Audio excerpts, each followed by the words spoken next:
मुंबईमध्ये बेस्ट कर्मचाऱ्यांचा संप मोठ्या प्रमाणात सुरू आहे। त्यामुळे अनेक ठिकाणी प्रवाशांचे मात्र हाल होत आहेत।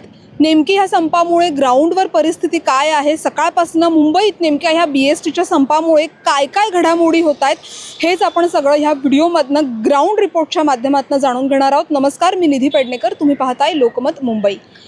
मुंबईमध्ये BST कर्मचारी संपावर गेलेले आहेत। त्यामुळे विद्युत पुरवठा करणारे BSTचे कर्मचारी आणि बेस्ट बस मुंबईच्या रस्त्यावरून नेणारे BST कर्मचारी यांनी काम बंद केलेलं आहे।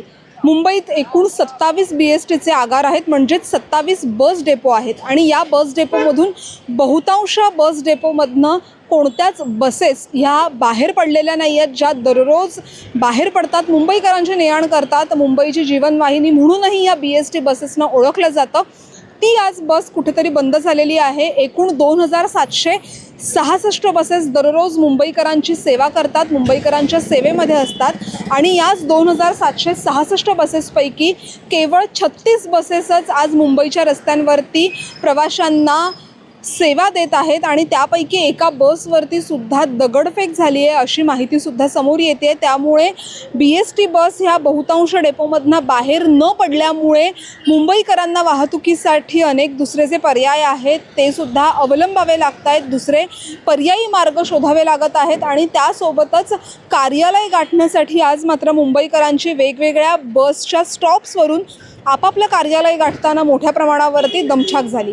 आता यामध्ये जर आपण बघितलं तर बेस्ट कृती समिती यांनी 18 तारीख म्हणजे काल रात्री 12 वाजेपर्यंतचा जो अल्टिमेटम आहे तो दिलेला होता आणि यामध्ये त्यांच्या मागण्या ज्या आहेत त्या सरकारकडनं मान्य झाल्या नाहीत म्हणून त्यांनी आंदोलन केलेलं होतं आणि हे जे आंदोलन आहे, काम बंद संप आहे, तो अद्यापही त्यांचा सुरू आहे। त्यामुळे मुंबईकरांचे हाल होत आहेत। मात्र याची दुसरी बाजू अशी आहे ती म्हणजे शशांक राव यांची बेस्ट वर्कर युनियन आणि प्रसाद लाड यांची BSTची जी संघटना आहे त्यांनी मात्र ह्या काम बंद संपाला कुठेतरी विरोध दर्शवलेला आहे, त्यांचा या संपामध्ये सहभाग नाही आहे असं सुद्धा समोर येतं आहे। त्यामुळे बेस्ट कामगारांमध्येच कुठेतरी 2 गट आहेत का किंवा 2 गट या निमित्ताने जे आहेत ते आता समोर येताना सुद्धा आपल्याला पाहायला मिळतात। आता या सगळ्याच्या पार्श्वभूमीवर नेमक्या कामगारांच्या काय मागण्या आहेत ते सुद्धा आपण जाणून घेऊया।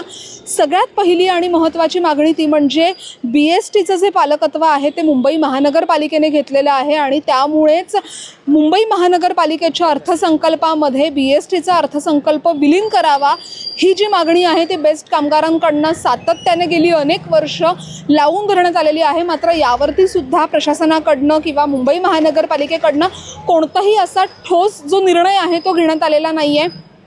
दरवर्षी मुंबई महानगरपालिकेच्या अर्थसंकल्पामध्ये 1000 कोटीची जी तरतूद आहे ती BSTसाठी करण्यात आलेली आहे। मात्र ही 1000 कोटींची जी तरतूद आहे ती मात्र तुटपुंजी अपुरी ठरते आहे। गेल्या अनेक वर्षांपासून 2016 पासून ते 2026 पर्यंत जे कर्मचारी सेवानिवृत्त झालेले आहेत त्यांची ग्रॅज्युएटी मिळालेली नाही आहे। ज्या कर्मचाऱ्यांनी कोविड काळामध्ये सुद्धा मुंबईला बेस्टच्या माध्यमातून सेवा पुरवलेली होती त्यासुद्धा कर्मचाऱ्यांना कुठेतरी त्यांची जी ग्रॅज्युएटी आहे त्याचसोबत जे वेतन आहे ते देण्यात आलेलं नाही आहे। कोविड काळात काम केलेला कोविड भत्तासुद्धा देण्यात आलेला नाही आहे। त्याचसोबत मुंबईतल्या ज्या BSTच्या मालकीच्या जागा आहेत त्यांचं खाजगीकरण थांबवावं, PP तत्वावरती जो करार आहे तो सुद्धा त्याचं जे कंत्राटीकरण आहे ते सुद्धा थांबवावं, 10,000 जे कामगार आहेत त्यांची तात्काळ भरती करून घ्यावी, जे रिक्त पदं 10,000 आहेत त्यांची भरती करून घ्यावी, अशा ज्या प्रमुख मागण्या आहेत त्या सातत्यानं समोर येत होत्या। मात्र या सगळ्यावरतीच प्रशासन कोणत्याही पद्धतीचा ठोस निर्णय आहे तो देत नाही आहे। त्यामुळे आज कर्मचारी जे आहेत ते रस्त्यावर उतरलेले आहेत, ते आंदोलन करत आहेत। त्यामुळे मुंबईच्या बेस्ट सेवेवरती याचा कुठेतरी मोठ्या प्रमाणावरती जो परिणाम आहे तो झालेला दिसून येत आहे। कामगारांशी आपण बोललो, कामगारांचं म्हणणं आहे की याला सर्वस्वी प्रशासन जबाबदार आहे। आम्ही सातत्यानं पत्रव्यवहार केलेला आहे, सातत्यानं आम्ही आमच्या मागण्या ज्या आहेत त्या समोर ठेवलेल्या आहेत सरकारच्या आणि प्रशासनाच्या, मात्र त्याला कोणत्याही पद्धतीचं उत्तर मिळत नाही आहे आणि त्यामुळेच आता संप करण्याची जी वेळ आहे ती आता आमच्यावरती आलेली आहे आणि याला कुठेतरी सर्वस्वी शासन जे आहे तेच आता जबाबदार आहे। जोपर्यंत आमच्या मागण्या पूर्ण होत नाही तोपर्यंत हा संप असा सुरू राहील असं सुद्धा कामगारांचं म्हणणं आहे। त्यामुळेच आता प्रशासन यावर नेमका काय तोडगा काढतं आणि BSTचा संप आणखी किती दिवस चालू राहतो हे पाहणं महत्त्वाचं असणार आहे। लोकमत मुंबईसाठी निधी पेडणेकर, सरकार।